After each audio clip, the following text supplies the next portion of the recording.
I'm Katie Wells, host of the Maximized Minimalist podcast. I escaped the hamster wheel of modern-day motherhood, overwhelmed by clutter and buried under the mental load. Now I live in a home that feels calm, manageable, and made for real life.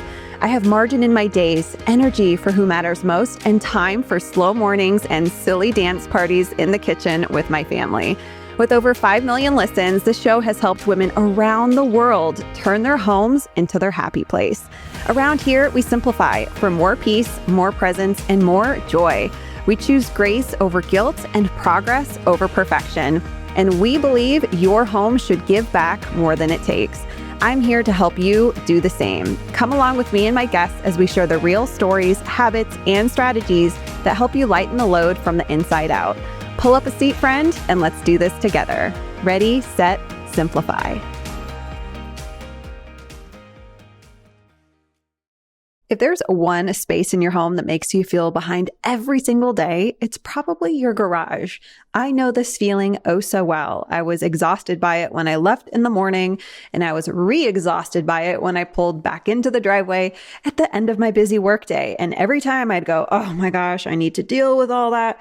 And then I didn't. So if this is sounding eerily familiar, you are in the right space. Today, I'm breaking down why this happens to so many of us and really what to do about it. By the way, if you're worried, is this going to be a dump everything in the driveway kind of episode? I have PTSD from that. I don't know if I can do that again. Don't worry. You do not have to do that. These are going to be really just super practical shifts you can start making this week, and a lot of them without breaking a sweat. So super excited to give you those. And actually, side note here, if your partner has stuff in the garage too, this is a really great episode to listen to together. The garage is really just one of those spaces that works so much better, I think, when you're both on the same page. So send it to them or listen on your next car ride, maybe this summer on a road trip. Let's get into it. I want to name what's actually making your garage so hard. There are 4 main reasons garages stay stuck.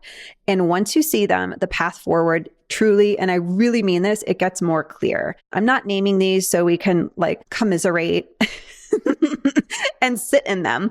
I'm naming them so we can solve them. So number 1, the garage doesn't really feel like a part of your home. Let's be honest. You're not living in your garage is my guess. Nobody's walking out in it to hang out. You walk through it, you close the door. Again, you forget about it till you get home later that day. But it never feels urgent. Your kitchen will always win, right? Your living room is always going to win. The garage just kind of sits there for someday, which never comes. Because it never feels urgent, the stuff just keeps accumulating, which leads to what makes the garage so different from any other space in the home. The decisions are just heavier. Let me give you an example. Your closet is one category for the most part, roughly. I say that, and then I can think of all these client examples of them being I have 8 boxes of frames and pictures in my closet. I get it. It's not always so black and white. But for most of us, clothes, right? We're going into one category when we're tackling our closets. But the garage is everything. Oh my gosh, it's holiday decor, sports equipment, tools, maybe baby gear, scrapbooks from college, the bins of cables you're convinced you're going to need someday. And the questions aren't, do I still wear this? Are we done having children? And I don't even know what's in half these boxes. And honestly, I'm a little afraid to open them. The breadth of what's in there combined with the weight in those decisions, I think, is what makes our brains want to shut the door and walk away. And honestly, that's a reasonable response, but we're going to use the strategies in today's episode to help us tackle it. And I think too, there's this dynamic that doesn't get talked about enough. The garage is probably one space where your stuff and your partner's stuff overlaps the most without any real structure. I felt this so much. It was this constant squeeze, mental squeeze and frustration when Andrew and I got married and we moved both of our stuff in together. Boy, that's an eye-opening experience. And depending on your household, that can show up in really different ways. Maybe you're the one who wants to simplify and your partner isn't quite there yet. Their college stuff, old hobby gear, boxes, you've been nagging them. I mean, gently and requesting they go through for years. And it can feel really frustrating because you want to make progress, but you also want to respect that they might not be ready, or you don't want to, touch half of what's in there.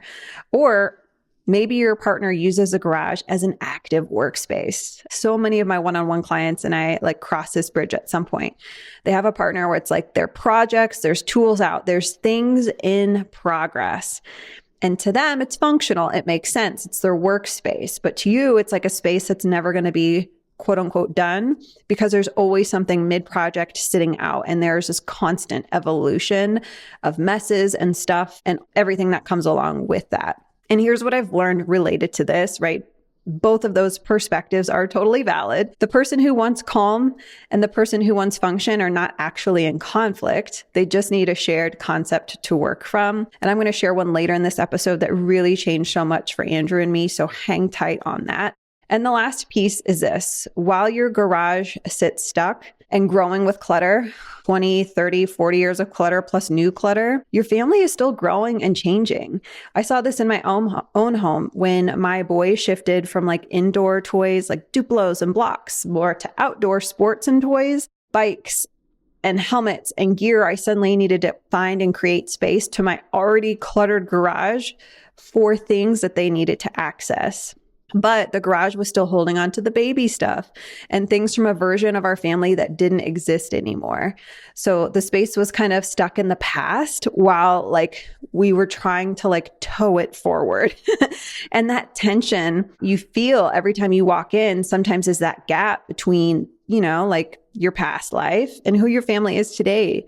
And, you know, in some sense, what your garage is still holding on to. So when you look at all of these things together, I think it makes a lot more sense why the garage never feels done in a certain sense. I know a lot of us cling to those after photos we see on social media. Like, I bought this bin system from the Container Store or IKEA, and you see like them snap their fingers, and then it goes from messy and cluttered to like very aesthetically pleasing. And our brain's like, but like if you have a partner who does projects in the garage, it will never look like that. So sometimes it's an expectation check. Sometimes it's communication. But I also want to give you a few things you can do this week that will create more real momentum. And one of these is a concept, again, that just changed how Andrew and I approached our garage together. So I want to talk about something big here. And it's something I never once considered. I never once heard when it came to tackling my garage. I was very much the old school traditional method, like just pull everything into your driveway. And like I said, if you want to do that, by all means, do it.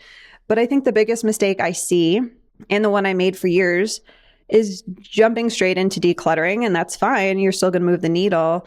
But if you're anything like me, you're motivated Saturday morning, and then by like 10 a.m., you're questioning your entire life.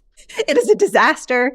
The kids are starving. Everyone's bored. Everyone's pulling at your clothes like, mom, dad. And you're like, oh my gosh, why did I even bother? So instead, before you touch anything, define what your garage is actually for. And I know this sounds elusive, so I'm going to break it down. I mean, like really sit with this for a few minutes. And if you and your partner are listening to this together, like pause and like answer these questions. Because when you're standing in the garage staring at it, it's a lot harder to like figure it out because there's so much visual noise. So have some coffee, sit down somewhere quiet and ask yourself, what does our garage need right now in order to support the current season of our family? I know that was kind of a word salad, but you get the idea. Current season is highly appropriate because if you have kids like I do, your season and your needs change, I don't know, once a quarter. Like, is your kid in sports right now? Then if so, you probably need a drop zone for their sports equipment. You know, like I don't want to get so granular, but that's so many of our realities. If you're heading into summer camp season, what's going to make it easier for you to get your kids off to summer camp or to road trip or to hop in your RV and do all these things you want to do? So what does my garage need in order to support us right now is a simplified way of asking that question. Right now, and who in the family needs to access this space and what do they need to reach?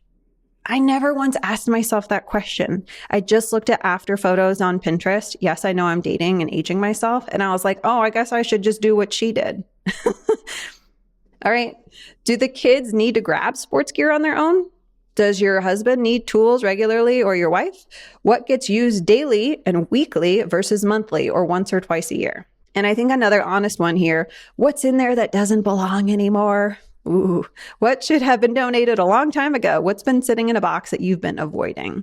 And another one that might surprise you, you don't even need to be in the garage to start this process. I call this pre-deciding. I mean, maybe other people call it that too.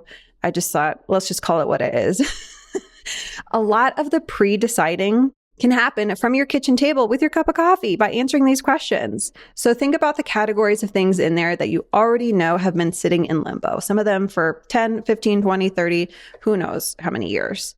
And it's not necessarily that they're mystery boxes, although I think we've all have our fair share of those, but because you haven't decided what to do with them yet. The indecision is the part that keeps the space stuck the most. I'll give you a real life example. Many years ago, we'd moved multiple times, as many couples do. And every time I think I threw my back out, like heaving and hoeing these darn boxes of physical photos from Andrew's college years, from road trips, from ski trips, from his backpacking trip to Europe, like all these things. He never once looked at them. But of course, anytime I was like, hey, can we get rid of these photos? He was like, absolutely not. And it came to a point after kids where I was like, we really need this space for bikes. So what's it going to be? The rubber meets the road, literally. And I knew they were in there. He knew they were in there. And so at the kitchen table, as we were asking ourselves these same questions about our garage, I said, listen, do I have your permission to handle this? And here's what we pre-decided before I even went into the garage, because we knew he had 5 boxes or more of those photos. Any photo that didn't have a person in it, I immediately pitched. I actually technically left it in a pile for him to go through one last time, but I knew it was getting trashed. Landscapes, waterfalls, mountains, whatever. No one's going to miss those. I don't even know what I'm looking at. And he might be like, oh, that's Vale, or oh, that was this. But if there's not people in them, do we really care? So that was the decision filter I put in place. Then I wrote it down. Any photos with people in it that aren't blurry and are good quality, I'm going to curate those and I'm going to scan them. So we had a scan snap at the time, but you can just use an app on your phone. There's so many ways to do it now. So you can do it really quickly and it doesn't become this huge thing. And then that was it. So I went from 5, 6 plus boxes of digital photos. And honestly, it didn't even take me that long because most of them were pitch worthy. And it was so great because I feel like once I made the decision, I already felt lighter because I knew I wasn't going to go into the garage and be like, I don't know what to do with the photos. I don't know. Oh gosh, I'd done that for, 10 years prior to that. And it was just the system we agreed on, that pre-decision was so helpful. So I think that too, you just walk into your garage a little more empowered instead of dragging your tail between your legs, looking like a dog that just is defeated. That's how I felt walking in. But once I made that, I was like, dude, I can do this. I have this. And it created so much momentum and so much immediate physical space. 5 boxes is not nothing. I mean, it made a big dent, even though we had way more to go. So think about that when it comes to your garage. Now we want to think about, the categories that are in there where not necessarily it's the stuff, but the problem, the lack of decision is the problem. And some of those categories aren't hard because, again, you don't know what to do. It's hard because it's emotional, like the baby gear I named from a chapter. You're like, I don't know. Are we ready to close that? That feels very heavy-handed. I've been there. Maybe it's boxes from college that are trophies or textbooks. Again, these aren't just things. They're tied to identity and really deep, meaningful seasons of life. Okay? As much as we want to be robots and maybe we'll get replaced by AI, time will tell. We're not AI yet. And that's a beautiful thing. And if that's the type of thing in your garage, give yourself permission to set those in a not yet zone. We have to tackle the easier spaces first. You don't have to make every decision today. Just don't let the more emotional or identity clutter hold the entire garage hostage, because that's often what we do. We're like, I don't know. I can't handle this right now. This feels too hard. I'll just tackle the junk drawer, right? So move it to a defined spot, acknowledge that it's there, and then tackle the categories that are ready to move first. Build that momentum with the easier stuff. And maybe for you, you're like, oh yeah, the physical photos.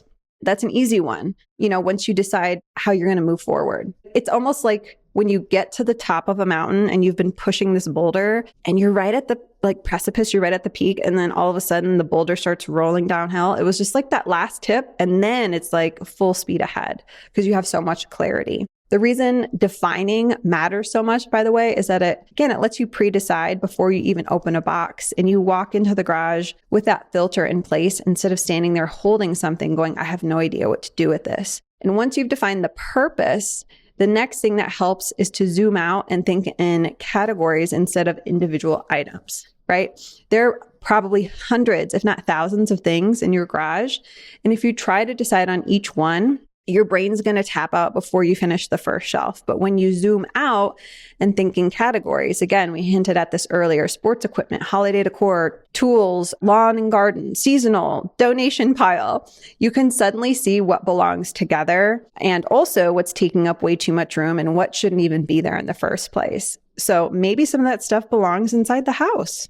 Maybe you shift some of it to a crawl space or another closet in the home. That's okay too. It's not all like you have to get rid of everything. Or maybe some of it just does need to be donated. And you can't, again, see those patterns when you're staring at individual items.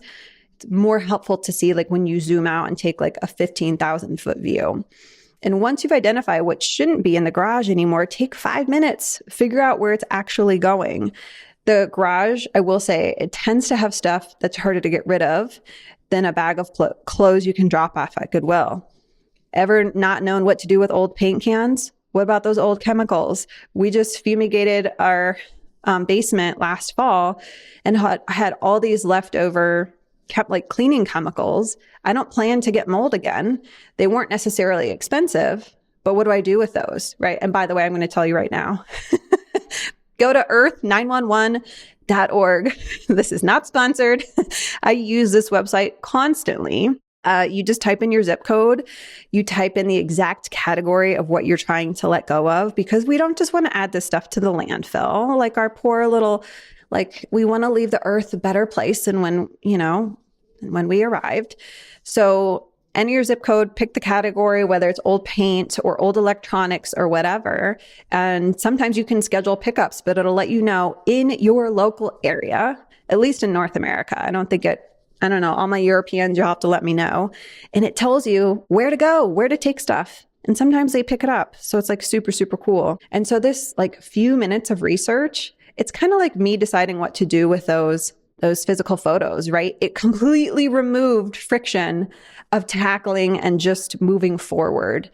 And it gives you so much momentum. And here's another concept I promise. This one continues to help how we approach our garage together for Andrew and I, and my clients and their partners too. And that is physical boundaries. The idea is very simple. Every category gets a defined home, a shelf, a bin, a section of a wall, a corner. It's like its living zone. It's where it lives and it's also where it goes back. Okay. Here's where this works on so many levels. For the person who wants calm and who wants the Pinterest after photo, but might not be looking at that right now, this helps because the boundary creates a visual limit. And it kind of naturally leads to prettier aesthetics. Okay. Because we can't all go out and buy these expensive garage systems where it's have you seen those really gorgeous built-ins where it's almost like closet doors and everything sits behind it? I just have bins. I'm old school. But the point is the boundary becomes the guardrail, and you don't have to be the one constantly policing it or nagging anyone. The boundary does the enforcing for you. And for the person who uses the garage as a workspace, a zone actually protects that space. So instead of your partner feeling like your projects are completely taking over the garage, you have a defined area that's yours, your tools, your projects, your zone. And as long as it stays within that boundary, it's not a problem because you've talked about this together. And in my opinion, it actually gives you more freedom because there's an agreement in place instead of an ongoing negotiation and or frustration and resentment. Not that I can speak from a personal level. Wink, wink. And for both of you together, I think it stops being about whose stuff is the problem. Ooh, because I was like, it's my husband, it's Andrew, it's you, Andrew. And it starts being about everyone having a clear home for their stuff. And the expectation has been set. And that shift going from you have too much stuff in here to here's your zone, here's my zone, here's the kid's zone continues to I think for me and a lot of my clients who use this approach and concept, it changes the dynamic of our house. And I think it takes emotion out of it and makes it more logistical and objective. And again, if your partner is someone who has active, ongoing projects going on in the garage, that zone gives them permission to work without guilt too, and gives you maybe more of a visual calm of knowing that the work has that boundary. And those two things can absolutely coexist with a defined space. And one more thing before we move on, do not go to Home Depot or Target to buy a bunch of bins before you've done this work. I know it's so tempting. We are trained to be consumers. Looking back, I thought I was doing us so much good by buying bins. And yes, they are helpful. They provide the physical boundary we just talked about. But girl, dude, you have bins already. Just declutter some of the stuff in them. It feels productive to gather these bins, but it's just a really common garage mistake I see: people buying storage first and trying to organize or shove their clutter into it. And now you spent hundreds of dollars on bins only to transfer your physical photos that were in an old cardboard box into a prettier bin. So define your zones first, set your boundaries, answer those questions we worked through together with your partner, maybe even on your own. You'll find some clarity from that, and figure out what's actually staying. And then you can buy what you need to support that system, not the other way around. And just a reminder, you do not need anything fancy to start. I didn't buy pretty bins, like the ones I wanted, until 2 years ago. I was still holding on to my tattered cardboard boxes as my physical boundaries that had the Sharpie and the sentimental things, junk. And how it gets crossed out every move. It wasn't pretty. Just give yourself permission to do it slow and steady. And when you feel the timing is right, you will feel extra giddy about getting those pretty bins. Ooh, it does look nice, I will admit. It really is pleasing to the eye. So start with these and see what shifts. And here's what I want you to walk away with today. Your garage isn't stuck because you're lazy or you don't care. I think it's stuck because it has challenges that not many other spaces in our home has. And most families have never been given a shared way to approach it together, right? So define the purpose, think in categories, set your physical boundaries, have the conversation with your partner from a place of let's figure this out together instead of you need to deal with your stuff. And I promise you, these things, especially that conversation, by the way, goes differently when there's a concept on the table too. So your step this week, we are in May, baby. It is sunshine. The birds are chirping outside. Pick one category in your garage. Give it a physical home, one boundary, that's it. And if you want to do it together with your partner, even better. And by the way, that urgency piece or lack of urgency, which is a big reason garages never get tackled. I hope this episode brought it to the top of the list. Consider today, the day that it finally did, where you're like, I am gonna do this. Katie Joy Wells, we're gonna do this. We're gonna roll up our sleeves and tackle our garages. And by the way, speaking of our garages, this is exactly why I'm hosting my very first, we're going to call it a garage glow up. If we can have glow ups as people, my garage can have a glow up too. So garage glow up, this is a live event happening inside my membership called the Clutter Cure Club. So on May 14th, I will be live streaming from my very own garage. You can see what my garage looks like. I don't know if that's appealing to you. But I'll be walking you through the evolution of my garage, how I'm making these choices, how I'm, making sure my garage is maintained on the backside, which is a big piece to the puzzle, right? And so much more. So we're literally all going to be in our garages together. It's going to be so much fun. Over 350 families tackling our garages at the same time. So also, if you join, by the way, if you join Clutter Cure Club today, you get immediate access to the garage game plan, which is a more detailed version of this podcast episode. So you can continue, you can just literally print it off, sit down at the kitchen table with your partner and fill it out together. It is incredible. It is so helpful. You're not even going to break a sweat and you're just going to walk into that garage on May 14th with me. I am gonna take you down garage clutter. So join us at katiejoywells.com/Clutter Cure Club. before May 14th so you can get access to the garage resources for this month. I'll put that link in the show notes for you today. Thank you so much for being here today. I hope this helped you and your family see your garage a little differently and give you some really solid strategies that you can do about it this week. So I'll see you soon. You know what to do. Ready, set, declutter, and hopefully I'll see you in the club. Bye.